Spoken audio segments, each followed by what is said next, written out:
भगवते वासुदेवाय। ओम नमो भगवते वासुदेवाय। नारायणं नमस्कृत्य नरं चैव नरोत्तमं देवीं सरस्वतीं व्यासं ततो जायमुदीरयेत्। शृण्वतं स्वकथा Krishna पुण्यश्रवणकीर्तनः।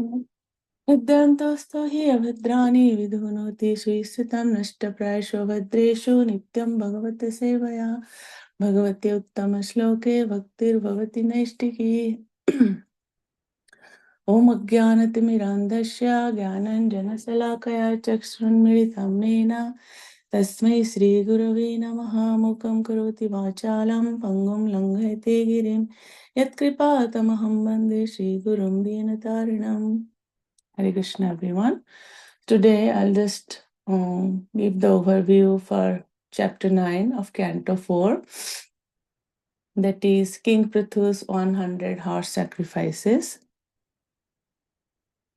Namom Vishnupadaya Krishna Pisthaya Bhutale Srimati Bhaktivedanta Swami Niti Namane Namaste Saraswati Devi Gauravani Pachani Nirvishesha Shunyavadi Pasyate Stane. Jai Shri Krishna Chaitanya Prabhu Nityananda Shri Advaita Gadadhara Srivasadi Gaura Bhakta Vrinda. Hare Krishna Krishna Krishna Hare Hare Hare Ram Ram Ram Hare Hare. Thank you everyone for giving me this opportunity to read Srimad Bhagavatam today. Humbly seeking blessings from all the assembled Vaishnavas. So, this chapter 19, it is all about King Prithu's 100 horse sacrifices. So, King Prithu initiated the performance of 100 horse sacrifices at the spot where the river Saraswati flows towards the east. This piece of land is known as Brahmavarta, and it was controlled by Swayambhuva Manu. So, Indra, when he saw King Prithu is performing the 100 horse sacrifice, he became envious and tried to steal the horse at least at the last sacrifice. He got cut, and King Prithu's son was about to attack him. So then when King Prithu come to know about this, he was trying to kill Indra, but the priests, they stopped him and they said, like, by the power of the Vedic mantra, they will cast him into the fire. At that time, Lord Brahma appeared there and suggested everyone that Indra is king of demigods and should not be killed, as he is one of the most powerful assistants of the personality of Godhead. Finally, Lord Brahma advised King Prithu to stop the sacrifice at the 99 horse sacrifice, as it's not required for him. So, then what happened? So in like verse 3, we can see like the verse 3, Supreme Personality of Godhead is present in everyone's heart. Like in Bhagavad Gita 15.15, it says, Sarvasya chaham hridi sannivista matasmritim jnanam aponam cha. So the Supreme Personality of Godhead was personally present at the sacrifice made by King Prithu. Lord Vishnu belongs to the category of Vishnu Tattva. King Prithu belongs to Jiva Tattva. Vishnu Tattva indicates God, whereas Jiva Tattva is part and parcel of God.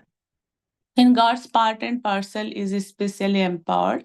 He's called Saktiavesh Avatar. King Prithu is Saktiavesh Avatar. Lord is the supreme controller, and if someone simply surrender to the Lord, he can free him from all sinful reactions. Bhagavad Gita 18.66, the Lord says, Sarvadharman parityajya mamekam saranam vraja.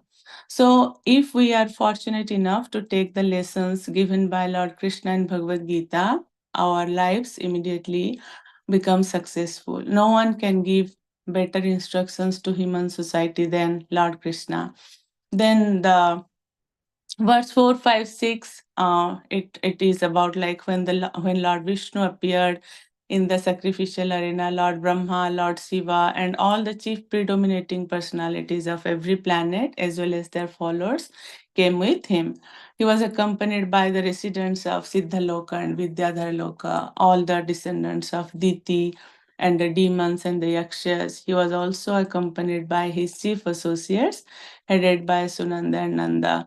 Then verse 7, 8, 9, it's mentioned mostly about like the Sankirtana Yajna. Like in Kali Yuga, we are not qualified to do any sacrifice. So mostly the only sacrifice we can do in Kali Yuga is the Sankirtana Yajna. Um, if Sankirtan Yagya is performed, there will be no difficulty, not even in industrial enterprises. All arrangements are there, but we should know how to satisfy the Yagya Purusha. And in Kali Yuga, it's only Sankirtan Yagya. Therefore, this system should be introduced in all spheres of life, like social, political, and industrial, commercial, etc. Everything will run very peacefully and smoothly. In modern world, we like manufacture so many fertilizers in plants to utilize for production of vegetables, grains. But when the personality of Godhead is pleased by the performance of yajna, the hills automatically produce fertilizing chemicals which help produce edibles in the fields. Then verse 10, 11, 12, and 13, it's mentioned that uh, like there are few significant words are there, like Adhokshaja, Bhagavan Indra, and Prithu. So Maharaj Prithu is an incarnation of Vishnu, and he is a great devotee of Lord Vishnu. Although an empowered incarnation of Lord Vishnu, he is nonetheless a living entity. As such, he must be a devotee of the Supreme Personality of Godhead. Although one is empowered by the Supreme Personality of Godhead and is an incarnation, he should not forget his eternal relationship with the Supreme Personality of Godhead. King Indra, despite mentioned as Bhagavan, as he has lots of powers in his hands, he's envious of the incarnation of God, Prithu Maharaj. The defects of the material life are so strong that due to contamination, King Indra also becomes envious of an incarnation of God. So actually, Indra also performed the same sacrifice, 100 horse sacrifice. So when he saw King Prithu is also doing the same sacrifice, he was envious because he did not want anyone to excel him. He tried his best. So King Prithu cannot complete the 100 horse sacrifice. So after King Prithu performed the 99 horse sacrifice, Indra was trying to steal the last horse sacrifice. Then uh, yeah, Indra, so Prithu Maharaj's son, he actually he was able to see that Indra was trying to steal the horse, but Indra was disguised himself, like he was dressed himself like a sannyasi. So Prithu Maharaj's son also got confused. So this verse 14 to 24, it is mentioned about that, like how Prithu son got confused because Indra was dressed like a sannyasi, so he did not fight with him and returned. But Atri Muni, he knew everything, so he informed King Prithu's son that the fact is, what is the fact. So he started chasing Indra. Indra got scared and left the horse and disappeared from the spot. King Prithu's son returned the horse to his father's sacrificial arena. So because of King Prithu's son's, that he was for his this kind of good quality, the great sages they named him as Vijitasva. Again, same thing happened. Again, Indra came and he took away the last horse because he did not want King Prithu to complete his sacrifice. Now again, King Prithu's son was trying to follow him. He got confused. And then Atriya informed him that this is the King Indra is actually trying to steal the horse. So he chased him, and Indra returned the horse. Oh, I saw in these verses it is mentioned that about Tridandi Sannyasi and Ekadandi Sannyasi. Tridandi Sannyasi is a Vaishnava Sannyasi and Ekadandi Sannyasi is a Mayavadi Sannyasi. So there are many other types of sannyasis who are not approved by Vedic rituals. Indra actually introduced a type of Shuddha sannyas when he tried to hide himself from the attack of Bijitaswa, that is King Prithu's son. There are many so-called sannyasis who indulge themselves in forbidden activities like illicit sex, intoxication, meat eating, and gambling. The four, forbidden activities. Those who take advantage of this Sankirtan movement of the International Society of Krishna Consciousness will be able to save themselves from the influence of this kind of pakhandis.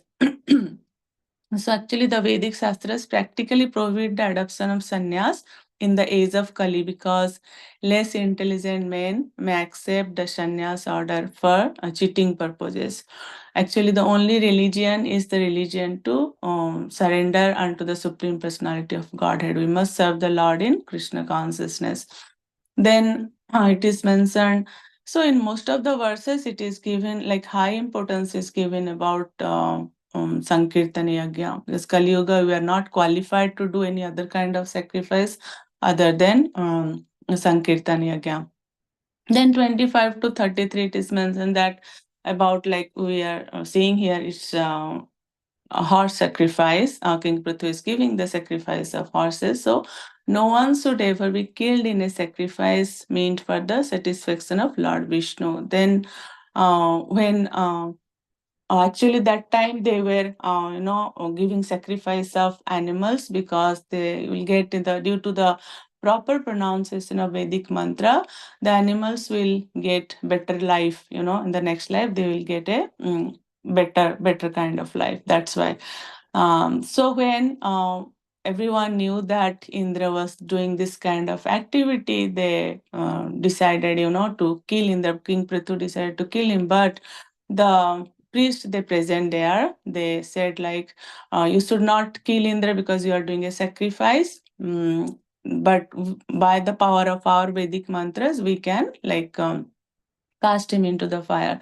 So, but the sacrifice was all about to satisfy Lord Vishnu. Then how Indra should be killed in the sacrifice, because it was to satisfy all the demigods. So Indra should not be killed. So Lord Brahma personally appeared in the sacrificial arena. King Prithu was a great devotee of the Supreme Personality of Godhead. Therefore, it was not necessary for him to perform the prescribed Vedic ritualistic ceremonies. So Lord Brahma suggested that you are a like good devotee, you don't have to perform all these ritualistic ceremonies. Such ceremonies are because they are known as karma, and there is no need for a devotee in the transcendental position to execute them. So, by the blessings of Lord Brahma, King Prithu would become more famous than King Indra. Thus, Prithu's determination to perform 100 sacrifices was indirectly fulfilled by the blessings of Lord Brahma. Although Lord Brahma suggested him to stop at the 99 sacrifice, still his sacrifice was fulfilled by the blessings of Lord Brahma. So Lord Brahma said that King Indra and King Prithu, they both are part and parcel of the Supreme Personality of Godhead. Therefore, King Prithu should not be angry with King Indra, who is non-different from him. Then the verses 34, 35, and 36, this is mentioned that we should tolerate things instead of becoming agitated, because the more we implicated in rectifying the reversals, the more we enter into the darkest regions of material anxiety. So Lord Brahma's purpose was to end a competition between Lord Indra and Maharaj Prithu, because Prithu Maharaj was a great devotee and incarnation of God. He was requested to stop the sacrifices so that Indra might not further introduce any irreligious systems. Because not to complete Prithu Maharaj's sacrifice, Indra was doing so many irreligious systems. If Prithu Maharaj will continue to complete all the hundreds horse sacrifices, Indra may do further some irreligious activities, so which can be followed by criminal minded people. In each verse it's again and again mentioned that in Kali Yuga the only way to satisfy the Supreme Lord is Sankirtana Yajna. One cannot explain the glories of the holy name of the Lord without being specifically empowered by him. If one criticizes or finds faults with such an empowered personality, one is to be considered an offender against Lord Vishnu and is punishable. Even though such offenders may dress as Vaishnavas, with false tilak and mala, they are never forgiven by the Lord if they offended a pure Vaishnava. Lord Brahma requested Prithu Maharaj to desist from his unnecessary competition with Indra, who was determined to stop Prithu Maharaj from completing 100 yajnas. So instead of creating adverse reactions, it was better for Prithu Maharaj to stop the yajna in the interest of his original purpose as an incarnation. His great responsibility was in maintaining the peace and prosperity of the citizens. So a pure devotee does not ask benedictions directly from the demigods. His only business is to serve the Supreme Personality of Godhead. Because when one pours water on the root of a tree, the branches like the trunk, twigs, flowers, and leaves all are satisfied. Similarly, when one gives food to the stomach, all parts of the body are rejuvenated. In the same way, if one simply satisfies Lord Vishnu, by the performance of yajna, one satisfied all the demigods automatically.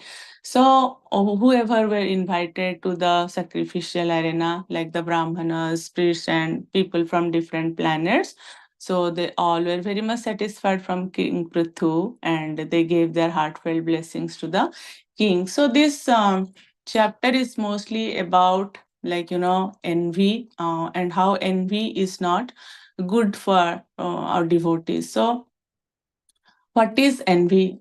Let's say there are two different cases. When we see someone progressing in bhakti, doing very good things, we got inspired from him or her, and we will feel like, oh, he or she is doing so good. Let me also try to progress in my bhakti. That is ideal. But in other hand, let's say we see someone progressing in bhakti, we feel like he's getting all the attention, he's getting all the glorification, and I am neglected. That inability to tolerate that kind of feeling is called envy. Actually, Indra, he was a champion of excellence, but King Prithu was a champion of character. Of course, champion of character is better than champion of excellence. Sometimes to show excellence, people take the route of, shortcut. Here, Indra was trying to cheat because he did not want anyone to excel him. There is difference between jealousy and envy. Jealousy is when we like someone getting something better than us, and we feel sad that we don't have that. But envy is very dangerous. Envy, we cannot tolerate other success. For example, let's say I have a big car and someone else also got a big car, and we think why he got a big car. That's envy. So in material platform, there is always competition, insecurity, and envy. But in spiritual world, it's not there. Why? Because in spiritual world, Krishna is at the center and everything revolves around him. When we keep Krishna at the center, not ourself or our sense gratification, then envy will go automatically. We should focus on good about others, not faults of others. We have seen sometimes someone is doing like 100 good things, but if he or she has done just one mistake, the people who are very much interested in fault finding, they will always talk about that one fault rather than the 100 good things about that person. So we have to aware of danger of fault finding because it leads to hatred, which causes blasphemy. Blasphemy, dislike is okay, but hatred and blasphemy, because blasphemy results from hatred, which is a Vaishnava aparadh. We can avoid this by regularly reading and hearing about the Lord. All these anarthas will go by doing devotional activities. So one thing we have to keep in mind that unnecessary fault finding in Vaishnavas will never do any good. If it does, so if it does not do any good, then why to take that route? Fault finding is okay for like gurus. If guru is finding some faults in his disciples, that's for the good for the disciple. And if mother wants to correct her child, and if she is finding the fault, that's good. That's good for their for their success in life.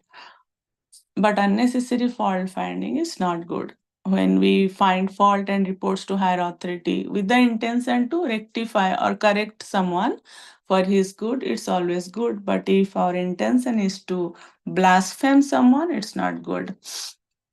So, we should always try to uplift others, and and if we cannot uplift, we should leave everything to Krishna. We come across different types of people, like, there are three kinds of people we come across, like uplifting, neutral, and discouraging people. The most dangerous one is the discouraging people. We can sometimes, like, we think, okay, envy cannot be mitigated, but we cannot mitigate our envy by changing our thought process. We see many times people gets lots of popularity, great success. We should understand that it's because of their punya karma done in previous life, or it is because of the blessing of Guru and Krishna. Because by blessing of Guru and Krishna, miracles happen. Srila Prabhupada quotes many times that Krishna Sakti Vinanaye Tara Pravartana. Our attention should be on our service, not what others are doing. That's how envy arises. Indra should mind his own service, should not be envious from King Prithu. Not only King Prithu, but there are many other examples where Indra shows this envious nature. So, what is the main principle of envy? It starts with why him, why not me?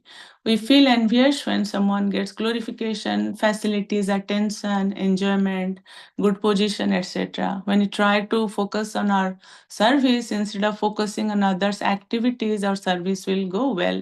If we really want to go back home, back to Godhead, we should get rid of duality. We should learn how to use what we have in service of Krishna before wanting to get what others have. Instead of finding fault in others, if we'll glorify, it will help for our own purification. Yesterday, my Guru Maharaj was giving a class, and at the end of the class, one devotee asked, Guru Maharaj, please advise me to do one thing that I'll do throughout my life. Guru Maharaj replied him, chant Hare Krishna Maha Mantra and be happy. If you'll chant Lord's name, there is no doubt you can go back home, back to Godhead. So you see, we'll see in this chapter, it's very, very important for our devotees, for our progress in bhakti, that how envy is not good. And when we see the two personalities, King Prithu and Indra, the Lord of Demigods.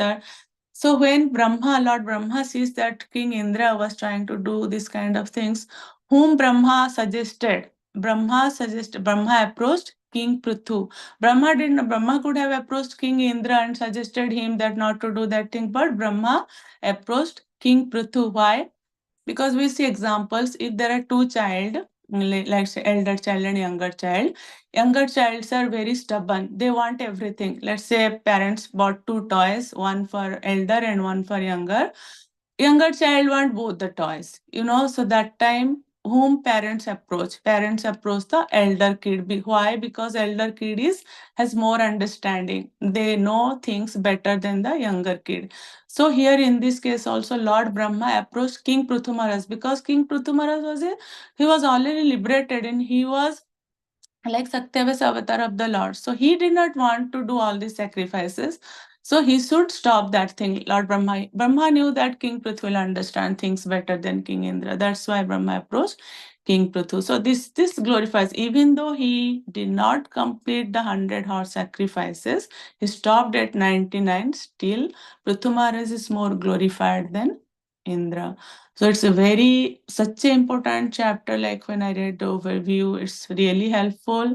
I think it will be more helpful when we'll attend all the Bhagavatam classes for all the verses future. So it's really, really helpful for our devotees' life.